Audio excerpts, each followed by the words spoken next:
సమూయేలు చేయవలసిన పని కూడా ఎవరు చేశారంటండి? భక్తిహీనత మనలోనికి చోటు చేర్చుకున్నప్పుడు, మన ఆత్మీయ జీవితం సల్లారిపోతూ ఉన్నప్పుడు మనం చేసే పనులన్నీ ఎలాగుంటాయంటే మనకు మంచిగానే ఉంటాయి, కానీ దేవుని దృష్టికి ఆయస్కరంగా ఉంటాయి. అలాగున సౌలు జీవితం ఏమైపోయింది తెలుసండి? దేవునికి వ్యతిరేకంగా మారిపోయాడు సౌలు. సమూయేలు అంటాడు, సౌలు గురించి అంటాడు కదా, దేవుడు నిన్ను రాజుగా నియమించినందుకు దేవుడు అంటండి పశ్చాత్తాపడ్డాడు, సంతాపడ్డాడంట. ఏం పడ్డాడు చెప్పండి కదా? మనం కూడా ఒక్కొక్కసారి మన పిల్లల్ని చూసి సంతాపడతాం. ఎందుకన్నారా బాబు నిన్న అని, ఎందుకు పుట్టావురా నాకు అంటా ఉంటాం మన నెత్తిని బాదుకొని. ఇప్పుడు సౌలును గురించి దేవుడు కూడా అదే అంటున్నాడు. ఏమని చెప్పండి? ఏమని? నిన్నెందుకు రాజును చేశానా అని. ఈరోజు క్రీస్తు యేసు రక్తము చేత కడగబడిన మనము, ఈరోజు దేవుని పిల్లలుగా మార్పు చెందిన మనము, క్రైస్తవ సంఘముగా కట్టబడిన మనము, నిన్ను బట్టి దేవునికి సంతాపం కలుగుతుందా లేక దేవునికి సంతోషం కలుగుతుందా? నీ ప్రవర్తన చూసి, నీ పాపపు జీవితాన్ని చూసి, నీ అవిధేయత కలిగిన జీవితాన్ని చూసి, దేవునికి దూరం అయిపోయినటువంటి భక్తి జీవితాన్ని చూసి, దేవుడు నీ కొరకు ఎందుకు నేను రక్తం కార్చాను, ఎందుకు నీ కొరకు ప్రాణం పెట్టాను, ఎందుకు నేను రక్షించుకున్నాను అని సంతాపపడుతున్నాడా? ప్రభుపేట జ్ఞాపకం చేస్తూ ఉన్నాను. సౌలును చూసి దేవుడు సంతాపపడ్డాడు. సౌలును చూసి, రాజైన సౌలు చూసి సంతాపపడ్డాడు. ఎందుకో తెలుసా? సౌలు ప్రవర్తన, సౌలు నిర్ణయాలు, సౌలు యొక్క జీవితం, ఏమండి, సౌలు రాజ్య పరిపాలన అంతా కూడా ప్రతిదీ దేవునికి వ్యతిరేకంగానే ఉంది. ప్రతి నడవడి దేవునికి వ్యతిరేకంగా జీవిస్తూ ఉన్నాడు. అతని పరిపాలన అంతా దేవునికి భిన్నంగా ఉంది. అటువంటి పరిస్థితుల్లో దేవుడు మరలా మరొక వ్యక్తిని కోరుకోవాల్సి వచ్చింది. ఆ పరిస్థితిలో దేవుడికి మరొక మనుష్యుడు అవసరం వచ్చింది.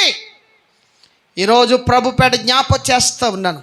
దేవుడిని ఆశీర్వదించి, దేవుడిని హెచ్చించి, దేవుడిని అభివృద్ధిపరిచి ఒక ఉన్నత స్థాయిలోనికి తీసుకురాగలిగితే, అభివృద్ధి చెందిన తర్వాత, దీవించబడిన తర్వాత, సౌలు వలె నీవు దేవునికి దూరం అవుతే, సౌలు వలె దేవుని ఆత్మను కోల్పోతే, సౌలు వలె పాపములో జీవిస్తే, సౌలు వలె భక్తిహీనతలోనికి వెళ్ళిపోతే, నిన్ను ఆశీర్వదించిన దేవుడు నీ ఆశీర్వాదమును మరలా మరొకటికి ఇవ్వటానికి దేవుడు మరొక వ్యక్తిని ఎన్నిక చేసుకుంటాడు. మరొక వ్యక్తి దేవునికి అవసరం వస్తుంది. రాజు ఉన్నాడు, సౌలు రాజుగా పరిపాలన చేస్తూ ఉన్నాడు. పరిపాలన చేస్తూ ఉండగానే దేవునికి దావీదు అవసరమయ్యాడు.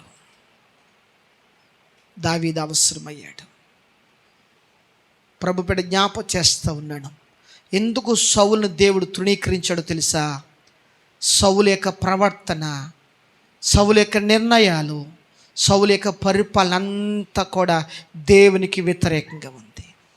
ఇంకా నేను అంటాను, అతడు హెచ్చించబడిన తర్వాత, అతడు ఘనపరచబడిన తర్వాత, ఏమండి, అతడు ప్రయోజకుడైన తర్వాత, అతడు గొప్పవాడైన తర్వాత, అతని గొప్పవాడిని చేసిన దేవుణ్ణి విడిచిపెట్టేశాడు.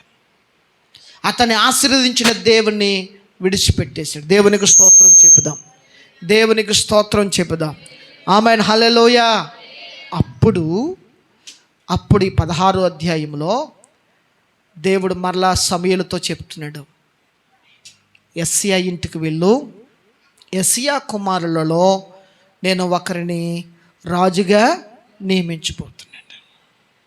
మనం బాగా గమనించాలి.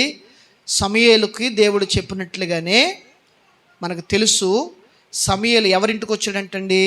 యెషయా గారింటికి వచ్చాడు.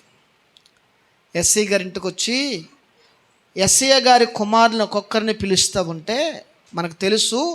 ఆ అధ్యాయంలో మనకు కనబడుతూ ఉంది 7వ వచనంలో చూడండి.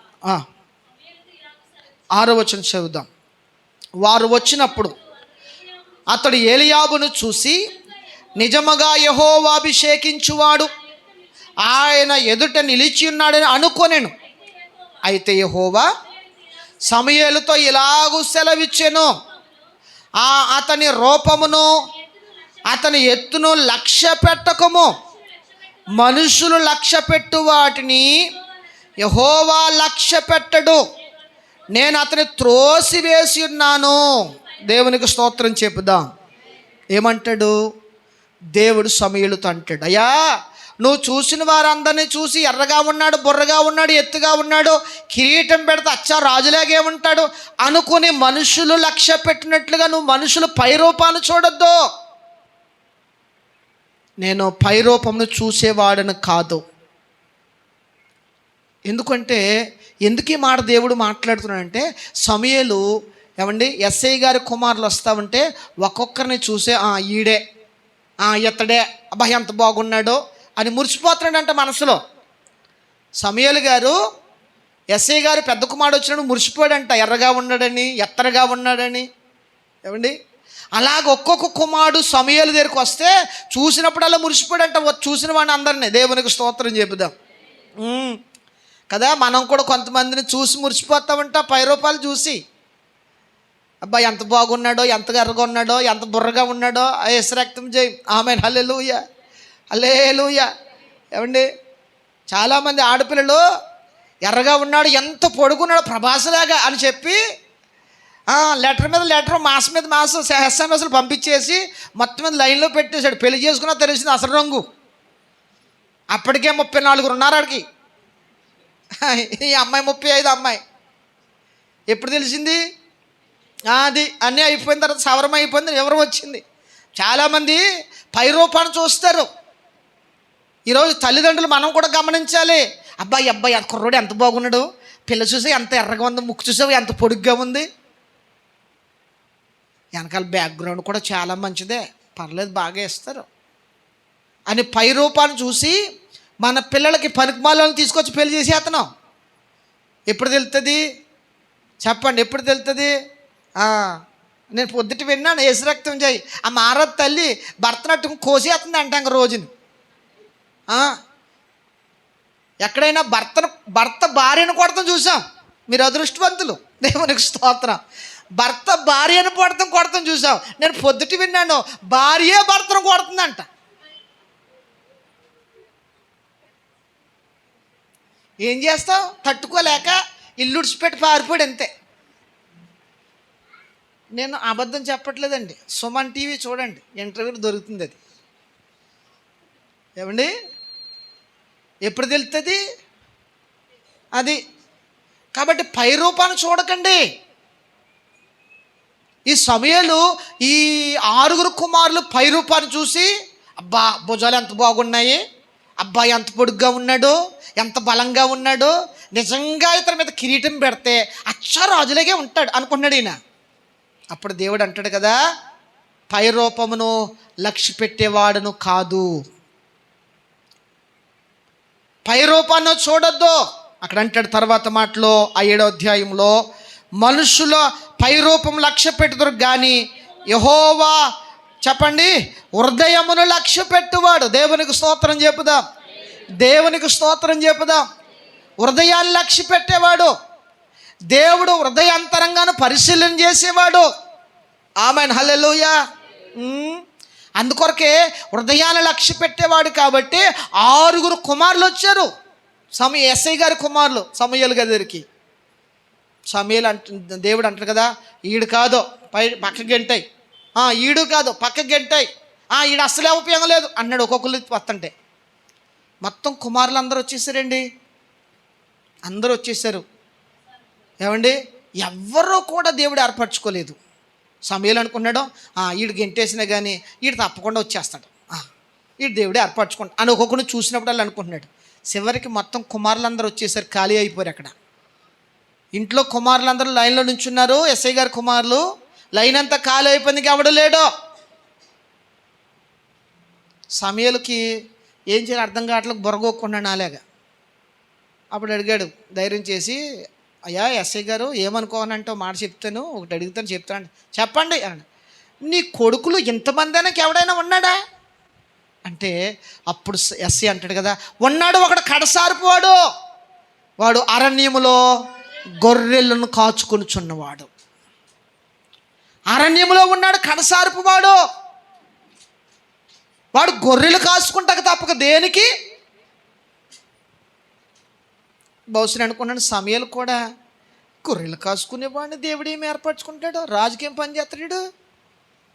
సరే ఆయన కూడా పిలవండి అన్నాడు. మొత్తం మీద మన చదువు 12వ వచనం కనబడుతుంది, అతడు లోపలికి పిలిపింపగానే, ఏమండి అతడికి లోపలికి పిలిపింపగానే అక్కడ అంటాడు, చెప్పండి, నేను కోరుకున్నవాడు ఇతడే. దేవునికి స్తోత్రం చెబుదాం, దేవునికి స్తోత్రం చెబుదాం. ఎందుకు దావీదును దేవుడు కోరుకున్నాడు? ఏమండి దావీదుని ఎందుకు ఏర్పరచుకున్నాడు? మిగిలినటువంటి ఆయన కంటే పెద్దవారైన కుమారులు ఉన్నారు, వారు చాలా బలంగా ఉన్నారు, ఆకర్షణీయంగా ఉన్నారు, ఏమంటే ఎత్తరగా ఉన్నారు, రాజుకు ఉండవలసినటువంటి లక్షణాలన్నీ బయట కనబడుతూ ఉన్నాయి. వారందరినీ తృణీకరించి దేవుడు దావీదునే ఎందుకు కోరుకున్నాడు అంటారు? దావీదుని ఏం పరిశీలన చేశాడు దేవుడు? దావీదు యొక్క హృదయాన్ని పరిశీలన చేశాడు. దేవునికి స్తోత్రం చెబుదాం, దేవునికి స్తోత్రం చెబుదాం. ఏమండి సమూయేలు గారు ఎస్ఐ గారి కుమారులందరినీ వారి ఎత్తు, పొడుగు, బలము, వెడల్పు చూశాడు. కానీ దేవుడు మాత్రము దావీదు యొక్క హృదయాన్ని చూశాడు. దేవునికి స్తోత్రం చెబుదాం కదా. అంటాడు కదా, ఆయన మనుషులక వారి హృదయములను లక్ష్య పెట్టువాడు. హృదయములను లక్ష్య పెట్టు దేవుడని యెహోవా దావీదు హృదయాన్ని పరిశీలన చేశాడు, దావీదు మనసును పరిశీలన చేశాడు, దావీదు ఆలోచన పరిశీలన చేశాడు. వెంటనే కదా, నేను కోరుకున్నవాడు. ఒక మాట అడుగుతాను, దావీదు హృదయాన్ని పరిశీలన చేస్తే దేవుడికి ఏం కనపడింది? ఏమండి దావీదు హృదయాన్ని దేవుడికి స్కానింగ్ చేస్తే దావీదులు హృదయంలో ఏం కనపడింది దేవునికి? చెప్పండి. ఒక మాట చెప్తా. కీర్తనకాడు అంటాడు, అతడు నా హృదయానుసారుడైన, చెప్పాలి, అతడు నా హృదయానుసారుడైన మనుష్యుడు. దావీదు హృదయం అంటండి ఎవరితో కలిసిపోద్ది? చెప్పండి, ఎవరితో కలిసిపోద్ది? దేవునికి స్తోత్రం చెబుదాం. నేను మీకు అర్థమవటం చెప్తున్నాను. సాధారణంగా ఎవరికైనా బ్లడ్ తక్కువైంది అనుకోండి, బ్లడ్ ప్యాకెట్ కొనుక్కొచ్చి వెంటనే ఎక్కిచ్చేస్తారా? చెప్పాలి, వెంటనే ఎక్కిస్తారా? ఏం చేస్తారు? నీ బ్లడ్ ఆ బ్లడ్ కలుస్తుందో లేదో చూసి టెస్ట్ చేసిన తర్వాత ఎస్ ఇది మ్యాచింగ్ అవుతుంది అనుకున్నప్పుడే వేరే బ్లడ్ తీసుకొచ్చి, ఒకవేళ అడుగుతున్నాను దేవుని హృదయానికి సరైన హృదయం ఏది అని చెప్పి ఒకవేళ స్కానింగ్ చేస్తున్నట్టండి, దేవునికి ఏ హృదయం సరిపోయిందంట? అది దావీదు హృదయం దేవునికి హృదయానికి మ్యాచింగ్ అయిపోయింది. అందుకని అంటాడు కదా అపోస్తలుల కార్యంలో, నా హృదయానుసారైన మనుషుని నేను కనుగొంటిని. దేవునికి స్తోత్రం చెప్పుదా. ఆమెన్, హల్లెలూయా. ఈరోజు వాక్యాన్ని వింటున్న నీవు నిశ్చయముగా దేవుడు నిన్ను కోరుకోవాలంటే, ఆశీర్వదించటానికి, దీవించటానికి, అభిషేకించటానికి, నేను గొప్పవానిగా చేయటానికి, రాజుగా నియమించడానికి, నాయకుడిగా నియమించడానికి, దేవుడు నిన్ను హెచ్చించటానికి ఏర్పరచుకోవాలి అంటే, ఆయన నిన్ను కోరుకోవాలంటే నీ హృదయము దేవుని హృదయంతో కలిసిపోవాలి. ఆమెన్, హల్లెలూయా. ఒకసారి మనం టెస్ట్ చేసుకుందామా? ఒకసారి మనం టెస్ట్ చేద్దామా? నీ హృదయం ఎవరి హృదయంతో కలిసిపోద్దని. ఏమండి కదా అంటా ఆడి మనసంతా నా మనసే. మా పెద్దోడు నడిచేసావా, అచ్చా ఏమండి నాలాగే ఆలోచిస్తాడు, అచ్చా నాలాగే మాట్లాడతాడు. ఎవరితో కలిసిపోద్దండి? నీ పిల్లలతో నీ పిల్లల మనసు నీతో కలిసిపోతుంది. కానీ నీ మనసు కలవలసింది ఎవరితోటి? అది విచారం ఏంటంటే అందరికి మ్యాచింగ్ అవుతుంది యేసు రక్తం చేయి. కొంతమంది పెళ్లి చూపులు చూసినప్పుడు ఏమండి సేమ్ ఆయన అబ్బాయి కోరికలు అమ్మాయి కోరికలు ఒకటేనండి, ఇద్దరు భలే కలిసిపోతారండి, పాలు నీళ్ళేగంట. ఏమండి పాలు నీళ్ళే కలిసిపోతారంట యేసు రక్తం చేయం. మంచిదే మంచిదే, కానీ అసలు నువ్వు దీవించబడాలంటే నీ మనసు ఎవరితో కలవాలి? వచ్చిన నష్టమంతా ఏంటంటే అందరితో కలిసిపోతుంది.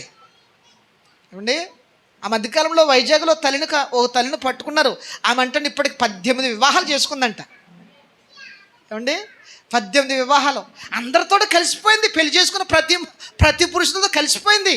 ఎంత కలిసిపోయిందంటే ఆ పురుషులు ఎంత నమ్మేశారంటే బీరువా తాళం ఇచ్చేసి డ్యూటీకి వెళ్ళిపోయేవారు. అలాగే వెళ్తాం, చాలు తాళం తీయటం, బ్యాగ్లో వేసుకోవటం, జంప్ జిలా అని. అలాగూ 18 మందిని ఏమండి ఎంతమంది చెప్పండి?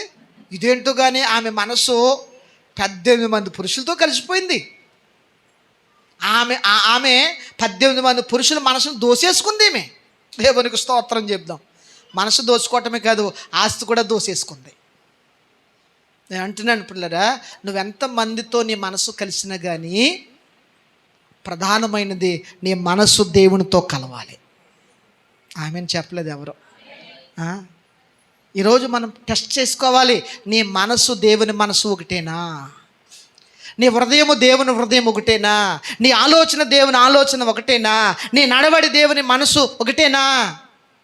విచారమని తెలుసండి, దేవుడు ఒకటి తలిస్తే మనం ఇంకోటి చేస్తాం, దేవుడు ఒకటి చెప్తే మనం ఇంకోటి చేస్తాం, దేవుడు ఒక చోట ఉండమంటే చెప్పండి మనం ఇంకో చోట ఉంటాం. దేవునికి స్తోత్రం చెప్పుదాం, దేవునికి స్తోత్రం చెప్పుదాం. ప్రభుపడి జ్ఞాపకం చేస్తున్న దావీదు గురించి ఇవ్వబడిన సమాచారము, అతడు నా హృదయానుసారుడైన మనుష్యుడు.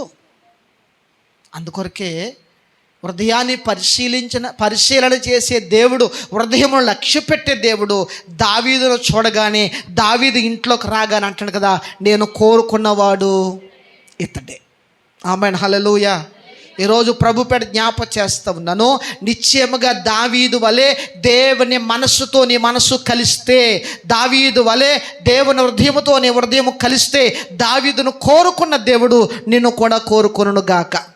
దావీదును ఏర్పరచుకున్న దేవుడు నిన్నును ఏర్పరచుకొనును గాక. దావీదును ఆశీర్వదించిన దేవుడు నిన్నును ఆశీర్వదించును గాక. ఇప్పుడు అంటాడు కదా 12వ వచనంలో, నేను కోరుకున్నవాడు ఇతడే. చదవండి ఆ మాట. నీవు లేచి వానిని అభిషేకించుము. దావీదుని దేవుడు కోరుకున్నాడు. ఓ మాట చెప్తున్నాను, దేవుడు కోరుకుంటేనంటండి, దేవుడు ఎవరిని కోరుకుంటాడో వారిని అభిషేకిస్తాడంట. దేవుడు ఎవరిని ఏర్పరచుకుంటాడో దేవుడు వారిని అభిషేకిస్తాడంట. దేవుడు ఎవరిని పిలుచుకుంటాడో దేవుడు వారిని అభిషేకిస్తాడు. దేవునికి స్తోత్రం చెబుదాం.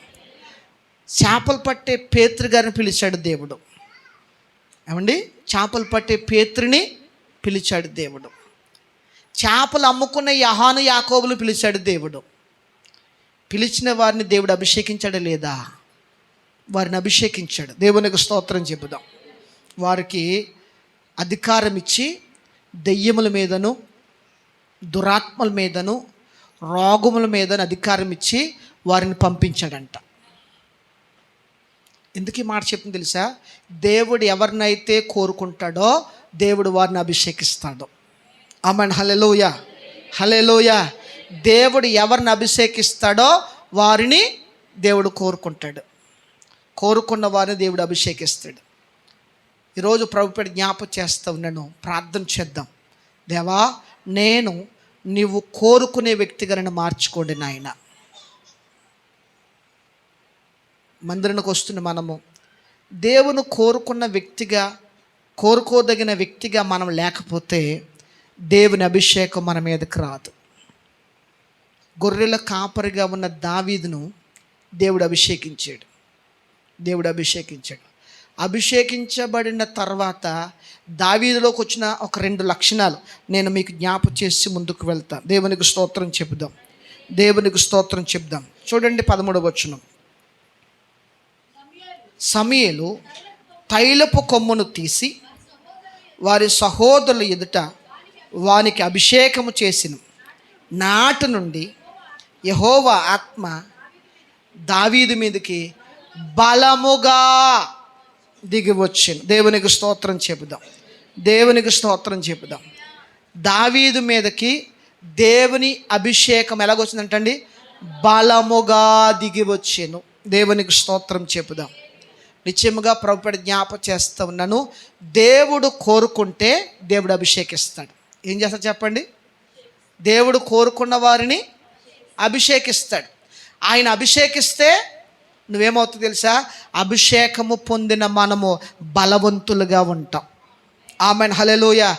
నీవు దేవుని ఆత్మచేత నింపబడిన అభిషేకింపబడిన వ్యక్తివైతే, దేవుని ఆత్మచేత అభిషేకింపబడిన విశ్వాసిగా నువ్వు మార్పు చెందగలిగితే, నీవు ఎవరినైతే దేవుని అభిషేకం దిగి వస్తుందో, ఎవరినైతే దేవుని అభిషేకం చేత అభిషేకించబడతారో వారు విశ్వాసములో కానీ, ప్రార్థనలో కానీ, నీతిలో కానీ, భక్తిలో కానీ, పరిశుద్ధతలో కానీ, దేవునిని వెంబడించట్లో కానీ బలముగా ఉంటారు. దేవునికి స్తోత్రం చెబుదాం, దేవునికి స్తోత్రం చెబుదాం. నేను ఇంకో మాట మీకు అర్థమవుతుంది చెప్తున్నాను. దేవుడిగాక నిన్ను అభిషేకిస్తే నువ్వు బలవంతుడిగా నిలబడతావు, బలవంతుడిగా నిలబడతావు.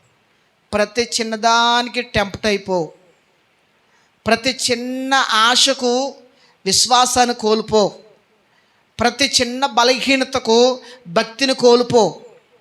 ఏమంటే అర్థమైంది నా మాట?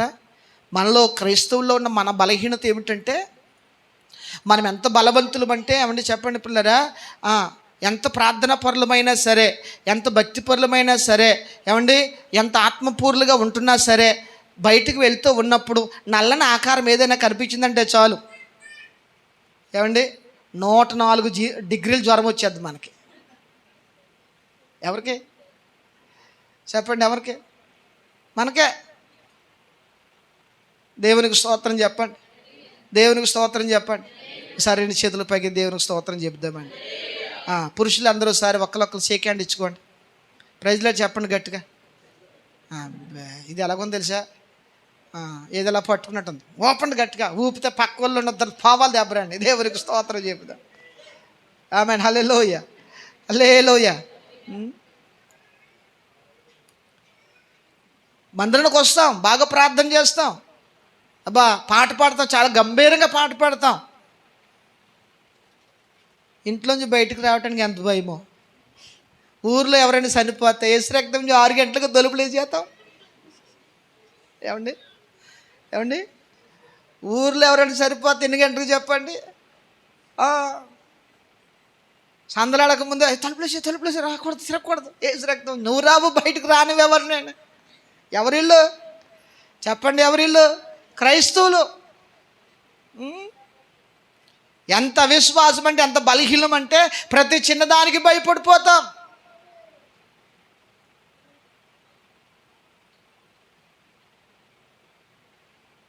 ప్రతి చిన్నదానికి చెప్పండి మన విశ్వాసాన్ని కోల్పోతాం. దేవునికి స్తోత్రం చెప్పండి.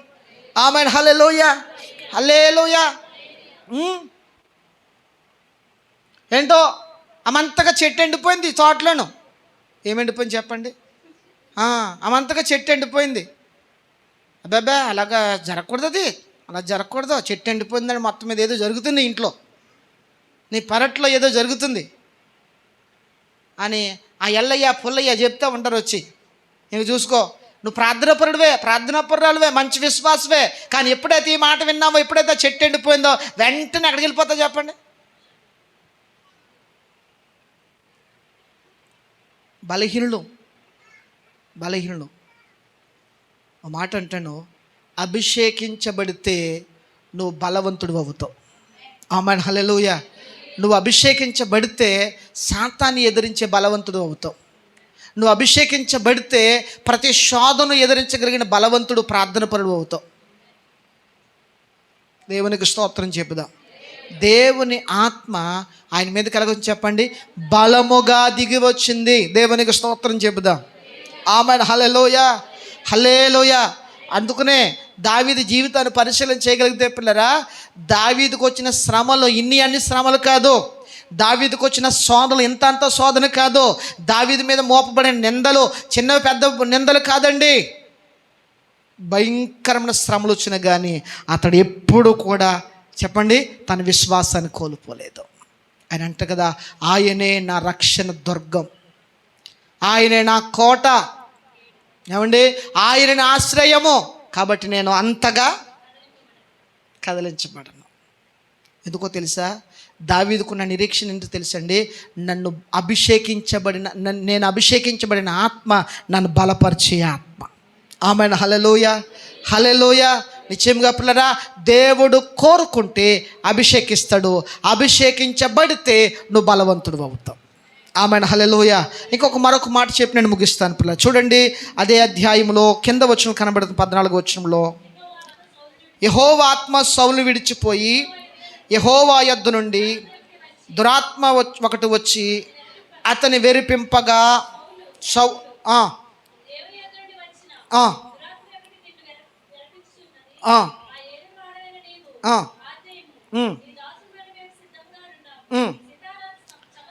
సితార చమత్కారముగా వాయింపగల యొక్కని విచారించుటకై మాకు సెలవిమ్మని దేవుని యొద్ద నుండి దురాత్మ వచ్చి నిన్ను పట్టినప్పుడల్లా అతడు సితారా చేత పట్టుకుని వాయించుట చేత నీవు బాగుపడదువని ఒక మాట అంటే. ఇప్పుడు సౌలు గారికి ఏం పట్టుకుందంట? మన భాషలో చెప్పాలంటే దెయ్యం పట్టుకుంది. మన భాషలో పట్టుకుంటే ఏం పట్టుకుని చెప్పండి? ఏం పట్టుకుని చెప్పండి? కొంచెం గట్టిగా చెప్పండి. దేవునికి స్తోత్రం చెప్పండి. దేవునికి స్తోత్రం చెప్పండి. కృప దేవునికి స్తోత్రం చెప్పమ్మా. ఆమెన్. హల్లెలూయా, హల్లెలూయా. అంటే ఏం పట్టుకుందంటే ఇప్పుడు అభిషేకింపబడినటువంటి దేవుని ఆత్మచేత అభిషేకించబడిన సౌలుకి దేవుని ఆత్మ వెళ్ళిపోయి ఏం పట్టుకుందంటండి? బాగా గమనించాలి, మనం గమనించాలి. మనము దేవుని ఆత్మను కోల్పోతేనంటండి ఏ ఆత్మ వస్తుందంట? దెయ్యమాత్మ వస్తుందంట, దురాత్మ. ఇప్పుడు సౌలు మీదకి దురాత్మ వచ్చింది. ఇప్పుడు తన సేవకులు అంట కదా, అయ్యా నీకు దురాత్మ పట్టినప్పుడల్లా, దెయ్యం పట్టుకున్నప్పుడల్లా సితారా చమత్కారముగా వాయించే ఒకరిని తీసుకొస్తాం, వాడు వస్తాడు, వాడు వాయిస్తాడు అని మొత్తం మీద ఎవరిని తీసుకొచ్చినప్పుడు చెప్పండి? ఎవరిని తీసుకొచ్చాడు? దావీదుని తీసుకొచ్చాడు. 23 వచనం చూడండి. దేవుని యొద్ద నుండి దురాత్మ వచ్చి సౌలును పట్టినప్పుడల్లా దావీదు సితారా చేత పట్టుకుని వాయింపగా దురాత్మ అతనిని, బాగా గమనించాలి, నా వైపు చూడండి. సితారా వాయిస్తే దావీదు దురాత్మ వెళ్ళిపోయిందంట. సితారా వాయిస్తే ఏమైపోయింది చెప్పండి? దురాత్మ. మీరు ఎప్పుడైనా ట్రై చేశారు అలాగా? ఏమండి, మీ ఊర్లో ఎవరికైనా దెయ్యం పట్టుకుంటే మనం ఏం చేద్దాం ఇప్పుడు చెప్పండి? ఇక్కడ చెప్తుంది కదా, సితారా వాయించగానే ఇదేది బాగుంది కదా, తాళ్ళ దగ్గరికి, మంత్రగాల దగ్గరికి, రేకుల దగ్గరికి వెళ్ళవలసిన అవసరం లేకుండా. ఏమండి, మీ ఇంట్లో ఎవరికైనా దురాత్మ పట్టుకుంది అని అనుకుంటే వెంటనే మీరేం చేయాలి? సితారా లేకపోతే వాయిద్యం తీసి పాడండి, వాయించండి బాగా, డబా డబా డబా డబా డబా డబా, దెయ్యం పోతుంది. పోద్దంటారా? బాగా గమనించాలి. సితారా వాయించటం దావీదుకు వచ్చా రాదా? ఏమండి, సితారా వాయించడం దావీదుకు వచ్చా రాదా? ఎప్పుడొచ్చు? ఎప్పుడు నేర్చుకున్నాడు చెప్పండి? ఎప్పుడు నేర్చుకున్నాడు? సౌలు దగ్గర వాయిద్యం వాయించటానికి ఉద్యోగం వచ్చినప్పుడే నేర్చుకున్నాడా? ఎప్పటి నుంచో, చిన్నప్పటి నుంచి ఆయనకి ఏంటో ఆ వాయించని చెప్పండి? సితారా వాయించడం వాడికంట ఆయనకి చాలా అలవాటు, చాలా చమత్కారంగా వాయిస్తాడంట ఆయన. మరి విచిత్రమేం తెలుసండి, ఇంతకు ముందు కూడా సితారా వాయించాడు, కానీ సితారా వాయించినప్పుడు ఏ దెయ్యము చెప్పండి? ఏ దెయ్యము పారిపోలేదు. కానీ ఇక్కడ ఇప్పుడు దావీదు సితారా వాయిస్తారంటండి, ఏమైపోయింది చెప్పండి? ఓ మాట చెప్తాను. ఎందుకు సితారా వాయించగానే దెయ్యం పారిపోయింది తెలుసండి? సితారా గొప్పతనం కాదు, దావీదులో ఉన్న దేవుని అభిషేకం. దేవునికి స్తోత్రం చెప్దాం, దేవునికి స్తోత్రం చెప్దాం. సితారా చమత్కారంగా వాయించాడు కాబట్టి దెయ్యానికి చెమట పట్టేసి దెయ్యానికి భయమేసి ఏమండి దెయ్యం పారిపోలేదండి. చమత్కారముగా సితారా వాయించుచున్న దావీదులో ఏముంది చెప్పండి? దేవునికి స్తోత్రం చెబుదాం. ఇంతకుముందు చాలా పర్యాయాలు వాయించాడు. ఇక అడవిలో ఈయన పని ఏంటి చెప్పండి? మందలు కాచుకుంటున్నప్పుడు ఈయన పని ఏంటి చెప్పండి? ఏంటి చెప్పండి? ఆ వాయిద్యం వాయించుకుంటూ పాటలు పాడుతూ ఉండేవాడు. పాటలు పాడుతూ ఉంటే తన మందను పాడు చేయటానికి ఎలుగుబంటి వచ్చిందంట, సింహం కూడా వచ్చిందంట, మరణం అతనికి సంభవించిందంట. కానీ ఈ సితారా వలన ఏ ప్రయోజనం అప్పుడు కలగలేదు. కానీ ఎప్పుడైతే అతడు అభిషేకించబడ్డాడో, ఎప్పుడైతే దేవుని ఆత్మ అతని మీద దిగివచ్చిందో, ఎప్పుడైతే ఆ దేవుని అభిషేకము చేత నింపబడ్డాడో, అతడు వాయించే వాయిద్యం వలన కూడా దెయ్యాలు పారిపోతున్నాయి. దేవునికి స్తోత్రం చెప్దాం. దేవునికి స్తోత్రం చెప్దాం. నేను ప్రభుపేట జ్ఞాపకం చేస్తూ ఉన్నాను. నువ్వు నిజముగా దేవుని ఆత్మచేత నింపబడి దేవుని ఆత్మచేత ఆరాధించే వ్యక్తివైతే, నిశ్చయముగా నువ్వు ఆరాధిస్తూ ఉన్నప్పుడు, నువ్వు పాట పాడుతూ ఉన్నప్పుడు, నువ్వు హల్లెలూయా చెబుతూ ఉన్నప్పుడు, నువ్వు స్తోత్రం అని చెబుతూ ఉన్నప్పుడు, ఆత్మచేత అన్య భాషలు మాట్లాడుతూ ఉన్నప్పుడు దురాత్మలు పారిపోవునుగాక, దయ్యపు ఆత్మలు పారిపోవునుగాక, దుష్టునిక స్వభావాలు పారిపోవునుగాక, దుష్టుని ఏలుబడి నేను పారిపోవునుగాక. నేను అంటున్నాను, ఒక మాట అంటున్నాను, నువ్వు నిజముగా దేవుని ఆత్మచేత నింపబడుతూ ఉంటే, మీరేమనుకున్న మాట చెప్తాను.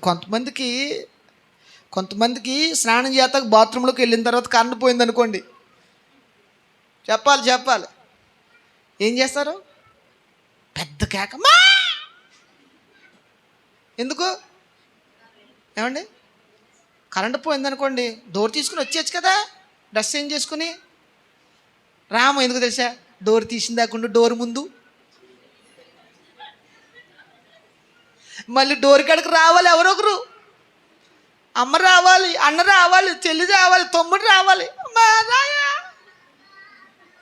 నేను అంటున్నాను అటువంటి భయములో చెప్పండి, నువ్వు అభిషేకించబడిన వ్యక్తివైతే అటువంటి భయము పడే సమయంలో కూడా ఒక పాట పాడు, యేసు రక్తం జై, ఆమెన్, హల్లెలూయా. ఒక పాట పాడు, ఒక మాట, దేవుని మాట ఒప్పుకో, లేకపోతే ఒకసారి హల్లెలూయా చెప్పు, ఒకసారి స్తోత్రం అని చెప్పు, ఒకసారి యేసు రక్తమే జయమని చెప్పు. అక్కడున్న దెయ్యము వెంటనే పారిపోతుంది. ఆమెన్, హల్లెలూయా, హల్లెలూయా. పౌలు అంటాడు కదా, తిమోతి అంటాడు కదా, యాకోబు అంటాడు కదా, దురాత్మను ఎదిరించండి, వాడి మీ వద్ద నుంచి యేసు రక్తం జై. మనం ఎదిరిస్తామా? ఆడు రాకపోయినా సరే వచ్చాడు అన్నట్టుగా భయపడిపోతాం మనం. ఈ దావీదు గారు ఎప్పుడైతే అభిషేకించబడ్డాడో, అభిషేకింపబడిన తర్వాత దావీదు వాయిద్యం వాయించినా కూడా ఏమండి దెయ్యాలు పారిపోని అంట కదా. ఆ వచనం కనబడుతుంది. అతడు సితారా పట్టుకుని వాయిస్తూ ఉన్నప్పుడు చెప్పండి, దురాత్మ అతన్ని విడిచిపెట్టి, ఆమెన్, హల్లెలూయా. నీ ఇంట్లో నీవు అభిషేకించబడిన వ్యక్తివైతే, నీ కుటుంబంలో నీవు అభిషేకం పొందిన వ్యక్తివైతే, సంఘములో నువ్వు అభిషేకించబడిన వ్యక్తివైతే, నిశ్చయముగా పిల్లరా, ఆత్మచేత నింపబడిన నీవు, అభిషేకించబడిన నీవు ఒక పాట పాడుతూ ఉంటే దెయ్యాలు పారిపోతాయి. ఆమెన్, హల్లెలూయా. ఒక పాట పాడుతూ ఉండగా అద్భుతాలు జరుగుతాయి. ఆమెన్, హల్లెలూయా. నేను ఇంకో మాట అంటాను, అభిషేకించబడిన వారు మాట్లాడితే చాలంట దురాత్మ శక్తులకు వణుకు పడుతుంది. ఆమెన్, హల్లెలూయా, హల్లెలూయా. నేను ఇంకో మాట అంటాను, నువ్వు నిజముగా దేవుని ఆత్మచేత నింపబడిన వ్యక్తివైతే నువ్వు అడుగు పెడితే చాలు. నువ్వు ఎక్కడ అడుగు పెడతావో అడుగు పెట్టిన చోట, నువ్వు ప్రవేశించిన చోట, నీవు నిలుచున్న చోట, ఆ చుట్టుపక్కల ఎక్కడైనా పొంచి దురాత్మ ఉందనుకోండి, నీ అభిషేకింపబడిన నీవు అడుగు పెట్టగానే దురాత్మని అక్కడి నుంచి పారిపోతుంది. ఆమెన్, హల్లెలూయా. గెరాషీన ప్రాంతంలోనికి యేసయ్య అడుగు పెట్టగానే, ఏమండి, నావ దిగగానే, పడవ దిగి అడుగు పెట్టగానే అక్కడ ఉన్నటువంటి ఆ పందుల సమూహం, అక్కడ ఉన్నటువంటి ఒక మనుషుని పట్టినటువంటి దురాత్మలు ఏమంటా చెప్పండి, అయ్యో మాతో నీకేం పని, వాటితో మాట్లాడా ప్రభు? అసలు ఆయన జస్ట్ అడుగు పెట్టాడు అంతే. వెంటనే వచ్చి అంటున్నా కదా, అయ్యా మాతో నీకేం పని అయ్యా, ఎప్పుడు వచ్చేసావు? నేను అంటున్నాను, నువ్వు అభిషేకించబడిన వ్యక్తివైతే నువ్వెక్కడ అడుగు పెడితే అక్కడ దురాత్మలు పారిపోతాయి. ఆమెన్, హల్లెలూయా. నువ్వెక్కడ ప్రార్థన చేస్తే అక్కడ దేవుని అద్భుత కార్యాలు జరుగుతాయి. ఆమెన్, హల్లెలూయా. ఇప్పుడు దావీదు ఎవరో తెలుసండి? దావీదు ఎవరో తెలుసా? సమత్కారముగా సితారా వాయించే దావీదు కాదు. ఏ దావీదు ఇతడు? అభిషేకించబడిన దావీదు. అభిషేకించబడిన దావీదు. నేను అంటున్నాను, నువ్వు అభిషేకించబడిన దావీదు వలె ఉంటే నువ్వు చేసిన ఏ పనైనా, ఆరాధనైనా, ప్రార్థనైనా, పాటైనా, వాయిద్యం వాయించినా, ఏదైనా సరే దురాత్మ గుండెల్లో గుబులు పుట్టిస్తుంది. ఆమెన్, హల్లెలూయా, హల్లెలూయా. ఇప్పుడు లేక చెప్పండి, యేసు రక్తము పో దెయ్యమా అనలేదు దావీదు. అన్నాడంట? చెప్పండి, దెయ్యమా, సౌలు పట్టుకున్న దెయ్యమా పో అని అన్నాడండి? అసలు ఏం మాట్లాడలేదండి. ఆయన వచ్చాడు, చోట కుర్చీ వేశారు, ఆ కుర్చీ మీద కూర్చుని చెప్పండి, ఆయన సితారా వాయిస్తూ ఉండగానే చెప్పండి, ఆ శబ్దధ్వనిలో దేవుని అభిషేకము, దేవుని ఆత్మాభిషేకము ఆ దెయ్యం మీద పనిచేసింది.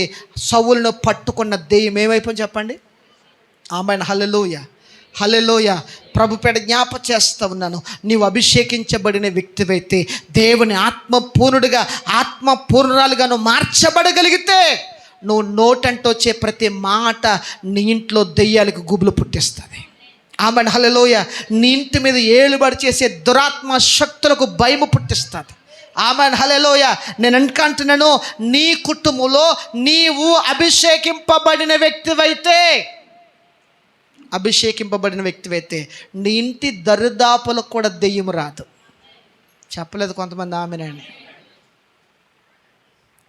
ఏమో కొంతమందికి ఇష్టమని వాళ్ళు భలే చెప్తారు, పాస్టర్ గారండి అప్పుడప్పుడు ఒకసారి రావాలి కదండి మా ఇంటికి. కావాలంటున్నారా దెయ్యాన్ని?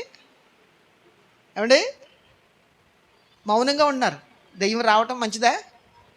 అప్పుడప్పుడు ఎందుకు ఆహ్వానించాం? సంక్రాంతికి ఏమి చెప్పండి? సంక్రాంతికి 4 కోడిని పెట్టను కోచి. ఏమండి, మా నాన్నకి చాలా ఇష్టమైంది, మా అమ్మకు చాలా ఇష్టమైంది, మా తాతకు చాలా ఇష్టమైందని చెప్పి వండి పెడతాం.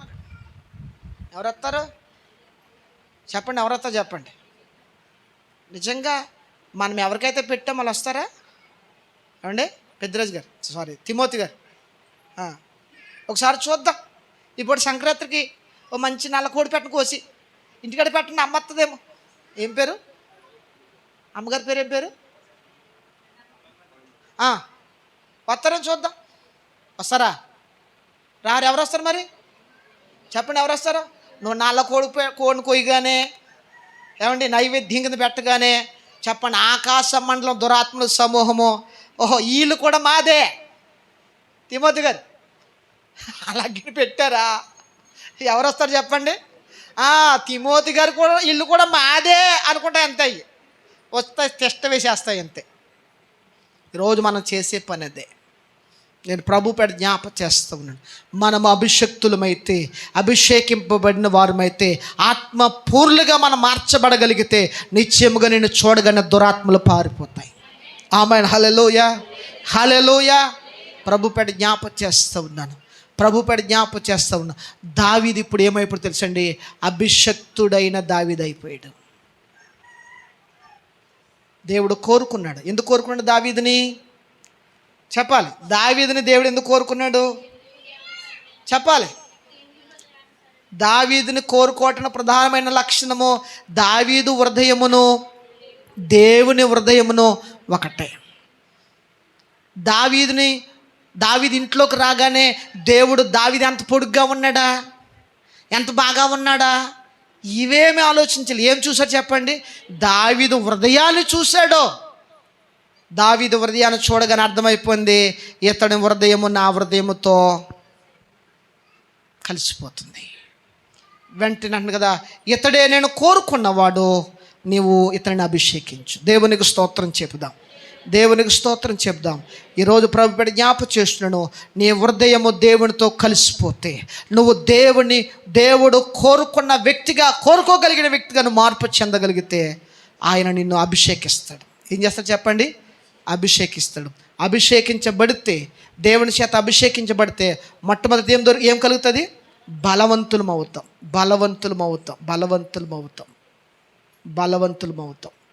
ఈరోజు మనం చాలా విషయాలు బలహీనగా ఉన్నాం. ఆ బలహీనతలో పోవాలంటే, అన్ని విషయాలు మనం బలవంతులుగా నిలబడాలంటే దేవుని చేత అభిషేకించబడదుము గాక. ఆమేన్. హల్లెలూయా. ఇక రెండోదిగా చెప్తున్నాను, నువ్వు అభిషేకించబడితే, నువ్వు వాయిద్యం వాయిస్తే దురాత్మలు పారిపోతాయి. నువ్వు పాట పాడితే దురాత్మలు పారిపోతాయి. దేవునికి స్తోత్రం చెప్దాం. నేను అందుకుని అంటున్నాను, ఈ వాయిద్యాలు వాయించేవారు చెప్పండి, నైపుణ్యాన్ని బట్టి వాయించకూడదు, ఆత్మ సంబంధమైన సంగీతం అందించాలి. అంటే వారు ఏం చేయాలి? ఆత్మపూర్లుగా ఉండాలి. ఆమేన్. హల్లెలూయా. నిజంగా పిల్లరా, వాయిద్యం వాయించేవారు కానీ, ఆరాధన చేసేవారు కానీ, పాట పాడేవారు కానీ, ప్రార్థన చేసేవారు కానీ ఆత్మపూర్ణులై కదా. పోయిన శుక్రవారం మనం పెద్దరాజు గారి ఇంటిగా నేర్చుకున్నాము. ఏమంటాడు చెప్పండి పౌలు? ఆత్మపూర్ణులయుండుడి. మనం ఆత్మపూర్ణులయుండి ప్రార్థిస్తే, ఆత్మపూర్ణులయుండి పాట పాడితే, ఆత్మపూర్ణులయుండి వాయిద్యాలు వాయిస్తే, ఇంకో మాట అంటాను, ఆత్మపూర్ణులయుండి చప్పట్లు కొట్టినా చాలు. దేవునికి స్తోత్రం చెప్దాం. దేవుని అద్భుతాలు జరిగిపోతాయి. అంతే, దేవుని అద్భుతాలు జరిగిపోతాయి. ఆత్మపూర్ణులైన మనము దేవుని కొరకు ఒక పరిచర్య చేసిన, ఒక ప్రార్థన చేసిన, ఒక పాట పాడిన, ఒక వాయిద్యం వాయించిన, దేవునికి స్తోత్రం చెప్దాం. నీ జీవితంలో అద్భుతాలు చూస్తావు. నీవు అద్భుతాలు చూస్తావు. దావీదు వాయిద్యం వాయించటం వచ్చు ఆయనకి, కానీ ఇంతకుముందు ఎప్పుడు దెయ్యాలు పోలేదు ఆయన వాయిద్యం వాయిస్తే. కానీ ఇప్పుడేంటో, ఆయన వాయిద్యం వాయించగానే, సితారా వాయించగానే చెప్పండి, దురాత్మలు పారిపోయి, దెయ్యములు పారిపోయి. దేవునికి మహిమ కలుగును గాక. ఈరోజు ప్రభు సన్నిధిలో ఉన్న మనము, నువ్వు అభిషేకించబడిన వ్యక్తివైతే, దేవుని అభిషేకం పొందిన వ్యక్తివైతే, ఒకటి బలపరచబడతావు, రెండు దురాత్మలను నువ్వు పారదోలతావు. ఆమేన్. హల్లెలూయా. ఇంకా చాలా విషయాలు ఉన్నాయి, కానీ సమయం లేదు కాబట్టి నేను ముగిస్తూ ఉన్నాను. ప్రభు పడి జ్ఞాపకం చేస్తూ ఉన్న పిల్లరా, దేవుడు కోరుకునే వ్యక్తిగా మనం మార్పు చెందుదుము గాక. ఆమేన్. హల్లెలూయా. సౌలు లేక ఉందామా? దావీదు లేక ఉందామా? చెప్పాలి. సౌలు వలె ఉందామా? దావీదు వలె ఉందామా? సౌలు కూడా దేవుని చేత అభిషేకించబడిన వాడే కదా. అయితే సౌలు దేవుడిచ్చిన అభిషేకాన్ని కోల్పోయి దేవుని నిర్లక్ష్యం చేశాడు, అందుకు తృణీకరించబడ్డాడు. కానీ దావీదు దేవుడు కోరుకున్నాడు. ఆ రోజు కోరుకున్న దేవుడు ఏ రోజు చెప్పండి? ఏ రోజు? దావీదు గొర్రెల దొడ్డులోంచి బయటకు వచ్చినప్పుడు కోరుకున్న దేవుడు ఈ రోజు వరకు దావీదుని కోరుకుంటూనే ఉన్నాడు. సౌలును దేవుడు ఏర్పరచుకున్నాడు, కానీ సౌలు పేరు మాసిపోయింది. సౌలు పేరు మనుగడలో లేదు. కానీ దావీదు పేరు చెప్పండి, దావీదు పేరు శాశ్వత కాలము స్థిరపరిచాడు దేవుడు. ఆమేన్. హల్లెలూయా. దావీదు పేరు ఇంకా అంటాను పిల్లరా, దావీదు కూర్చున్న సింహాసనం కూడా స్థిరపడిపోయిందంటండి. దేవుడు స్థిరపరిచాడు. నిశ్చయముగా నువ్వు ఆత్మపూర్ణుడివై, ఆత్మపూర్ణురాలువై జీవించగలిగితే, దేవుడు కోరుకోదగిన వ్యక్తిత్వం, దేవుడు కోరుకోదగిన పరిశుద్ధత, దేవుడు కోరుకోదగిన నీతి నీలో ఉండగలిగితే, నీ దేవుడు నిన్ను స్థిరపరచును గాక. నీ దేవుడు నీ కుటుంబాన్ని స్థిరపరచును గాక. నీ దేవుడు నీ ఆశీర్వాదంలో స్థిరపరచును గాక. దావీదును స్థిరపరిచిన దేవుడు, దావీదు మీద శాశ్వతమైన కృప చూపిన దేవుడు, నీ మీద, నీ కుటుంబం మీద ఆ శాశ్వతమైన కృప చూపును గాక. ఆమేన్. హల్లెలూయా. కనుక ప్రభువుని జ్ఞాపకం చేద్దాం. సౌలు వలె ఉండొద్దు. ఎలా ఉండాలి చెప్పండి? దావీదు వలె ఉందాం. ఎలా ఉందని చెప్పండి? చెప్దామా ఒకసారి? మీ పక్కవారు చేపట్టుకుని దావీదు వలె ఉందాం. చెప్దామా? దావీదు వలె ఉందాం. అటు కృప పరిశుద్ధాత్ముడు మనందరికీ దయచేయును గాక. అందరూ కూడా మోకరించండి. మోకాళ్ళ మీదకి వచ్చి ఒక ప్రార్థన, ప్రభువా దావీదు వలె నన్ను కూడా సిద్ధపరచండి నాయన. దావీదు వలే నువ్వు కోరుకోదగినటువంటి జీవితాన్ని నాకు ఇవ్వండి, నువ్వు కోరుకోదగిన వ్యక్తిత్వాన్ని నాకు ఇవ్వండి, కోరుకోదగిన పరిశుద్ధత నాకు ఇవ్వండి ప్రభువా అని ప్రార్థన చేద్దామండి. ప్రార్థన చేద్దామా? అందరు కూడా మోకరించుదాం ప్లీజ్. అందరు కూడా మోకరించండి, కళ్ళు మూసుకోండి. ప్రతి ఒక్క